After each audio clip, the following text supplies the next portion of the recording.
Assalamualaikum warahmatullahi wabarakatuh. Saya Nastiti Aulia dari Program Studi Kesehatan Masyarakat Fakultas Ilmu-Ilmu Kesehatan Universitas Abulia Tama.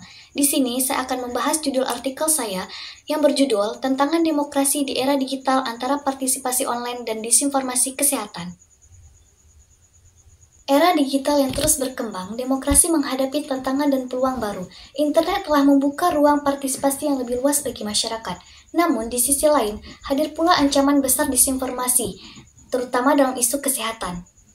Partisipasi online kini menjadi bagian penting dari proses demokrasi. Kemajuan teknologi juga telah merubah cara kita berkomunikasi, berpartisipasi dalam kehidupan politik, dan mengakses informasi. Namun, bersamaan dengan kemajuan ini, muncul pula risiko disinformasi, polarisasi online, dan ancaman terhadap privasi dan keamanan data. Salah satu langkah penting adalah meningkatkan literasi digital di kalangan masyarakat, mahasiswa, dan warga negara agar mendapatkan pendidikan yang tinggi atau layak untuk dapat mengetahui cara mengidentifikasi berita palsu, memahami media sosial, dan melindungi privasi online harus menjadi prioritas. Dengan literasi digital yang baik, warga negara dapat membuat keputusan yang lebih tepat berdasarkan informasi yang akurat dan aman dari manipulasi.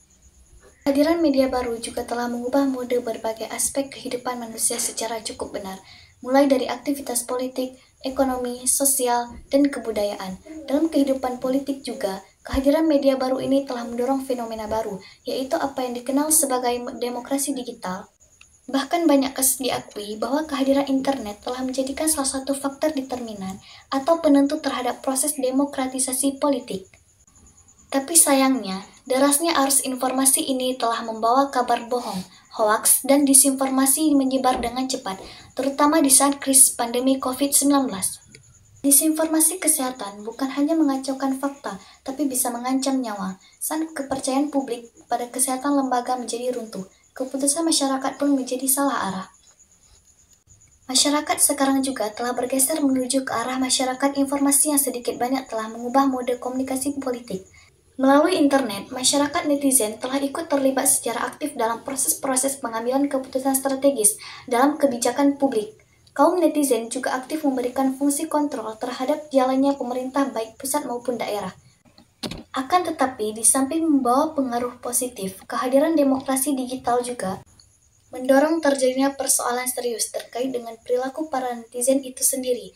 Adanya meme, pesan viral, dan trolling. Selanjutnya, di dalam tantangan demokrasi di era digital antara partisipasi online dan disinformasi kesehatan, ada definisi dan konsep kunci. Yang pertama, demokrasi digital. Definisinya adalah memanfaatkan teknologi digital, khususnya internet dan media sosial, untuk meningkatkan partisipasi warga negara, keterbukaan pemerintah, serta akses terhadap informasi publik.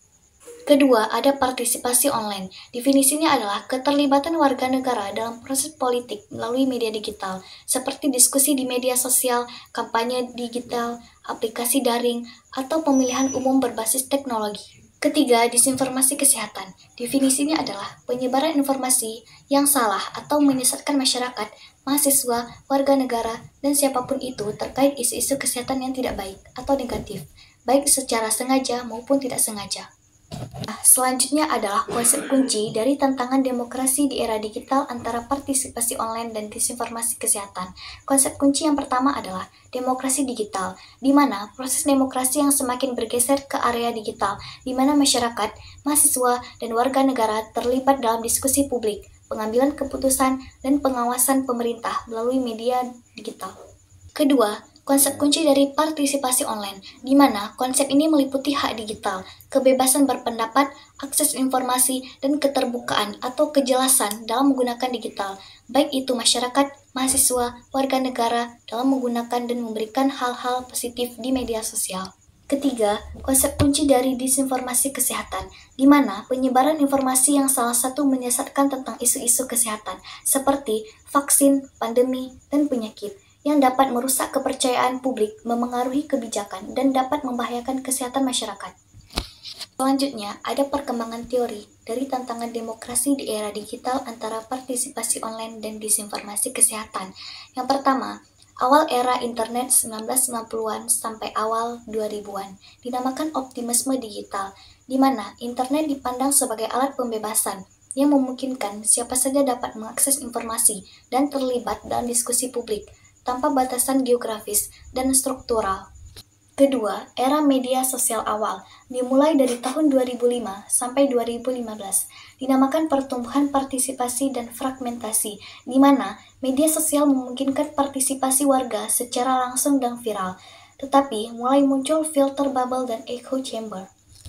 Ketiga, era disinformasi dan krisis kepercayaan, dimulai dari tahun 2016 hingga sekarang, di mana setelah peristiwa seperti Brexit dan Pilpres, muncul perhatian besar pada disinformasi dan manipulasi informasi.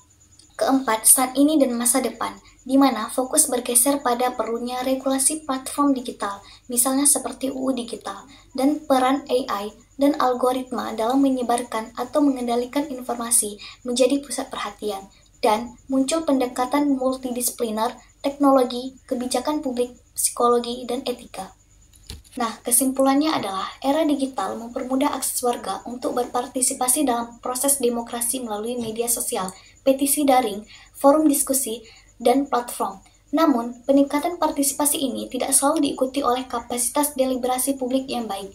Namun, banyak partisipasi bersifat reaktif dan emosional, bukan rasional, dan berbasis informasi yang akurat. Dan disinformasi kesehatan juga, seperti hoaks vaksin dan teori konspirasi tentang pandemi, menyebar secara cepat di era digital.